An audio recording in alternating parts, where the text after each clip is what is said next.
नमस्कार. व्यंजना या शब्दशक्तीचे मुख्य दोन प्रकार पडतात. एक म्हणजे शाब्दी व्यंजना आणि दुसरा अर्थी व्यंजना. तर शाब्दी व्यंजना ही शब्दनिष्ठ असते. अशी शब्दांवर अवलंबून असणारी व्यंजना म्हणजे शाब्दी व्यंजना होय. या व्यंजनेचे दोन उपप्रकार पडतात. शाब्दी व्यंजनेचे उपप्रकार म्हणजे आमिधामूलक व्यंजना आणि लक्षणामूलक शाब्दी व्यंजना. आमिधामूलक व्यंजना म्हणजे काय, तर काही शब्द असे असतात की त्यांना एकाहून अधिक अर्थ असतात. यात आमिधामूल व्यंजनेचे मूळ आहे. सैंधव हा शब्द मीठ या अर्थानेही वापरला जातो व घोडा या अर्थानेही. हरी या शब्दाचे विष्णू, वानर, इंद्र, सिंह इत्यादी अनेक अर्थ आहेत. आमिधामूल व्यंजनेच्या ठिकाणी कवी चातुर्याने अनेकार्थी शब्द एकाच वेळी दोन किंवा अनेक अर्थांनी वापरत असतो.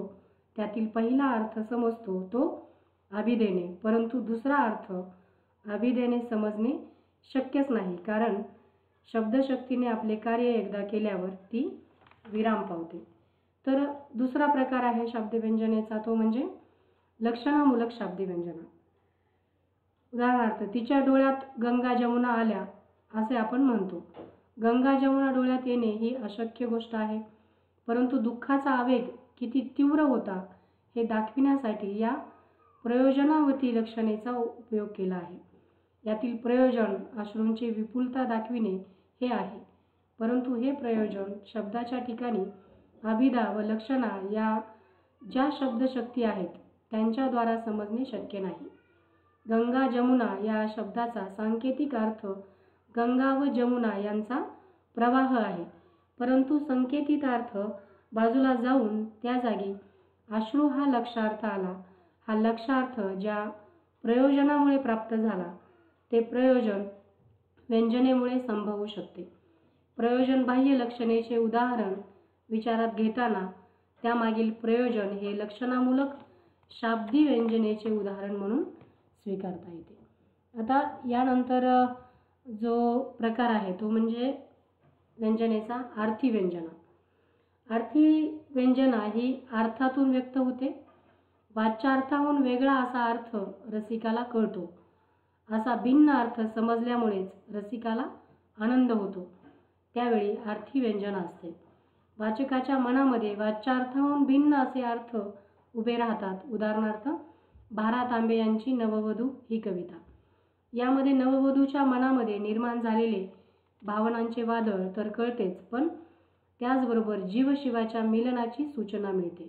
हे व्यंजनेमुळे होते, ते वाच्यार्थाने कळत नाही. अर्थी व्यंजनेचे वस्तुध्वनी, अलंकारध्वनी आणि रसध्वनी असे प्रकार आहेत. वस्तुध्वनी म्हणजे काय, तर मुख्य अर्थातून कळणारा व्यंग्यार्थ केवळ एखाद्या वस्तूचा किंवा कल्पनेचा आविष्कार करतो. त्याला अलंकारत्व प्राप्त न होता तो वस्तुरूपच राहतो, म्हणून त्याला वस्तुध्वनी म्हणतात. उदाहरणार्थ, सूर्योदय झाला किंवा सूर्य मावळतीला गेला या वाक्यातून वाच्यार्थाबरोबरच वेगवेगळ्या व्यक्तींच्या मनामध्ये वेगवेगळ्या अर्थाची वलये निर्माण होतात. म्हणजेच वाच्यार्थाशिवाय ध्वनीत अर्थही जाणवत राहतात. हे अर्थ वस्तुरूप असल्यामुळे या प्रकाराला वस्तुध्वनी असे म्हणतात. दुसरा आहे अलंकारध्वनी. वाच्यार्थाहून व्यक्त होणारा व्यंग्यार्थ जेव्हा एखाद्या अलंकाराच्या रूपाने होतो तेव्हा तेथे अलंकारध्वनी व्यंजना होते, परंतु यातील अलंकार हा स्पष्ट नसून तो सूचित असतो. उदाहरणार्थ, समिधाच सख्या या कसा ओलावा, मकरंद फुलावरवा गोठून मिळावा या कवितेचा आपल्याला सांगता येईल. त्यानंतर तिसरा प्रकार आहे रसध्वनी. हा रसध्वनी मुख्य अर्थातून कधीच प्रगट होत नाही. हा समजण्यासाठी रसिक वाचक प्रतिभा संपन्न असावा लागतो. त्याच्याजवळच जर आस्वादक प्रतिभा असेल तर त्याला संबंधित काव्यातील वेगवेगळे भाव समजू शकतात, अन्यथा त्याला फक्त वरवरचा अर्थ कळतो. त्यामुळे आनंद प्राप्ती होऊ शकत नाही. ती होण्यासाठी रसिकाकडे आस्वादक प्रतिभा असावी लागते. गोविंदाग्रजांची प्रेम आणि मरण किंवा कुसुमाग्रजांची आगगाडी व जमीन हिमलाट या कविता समजण्यासाठी वाच्यार्थाने भागत नाही. या कवितांचा रसिक मनानेच आस्वाद घ्यावा लागतो.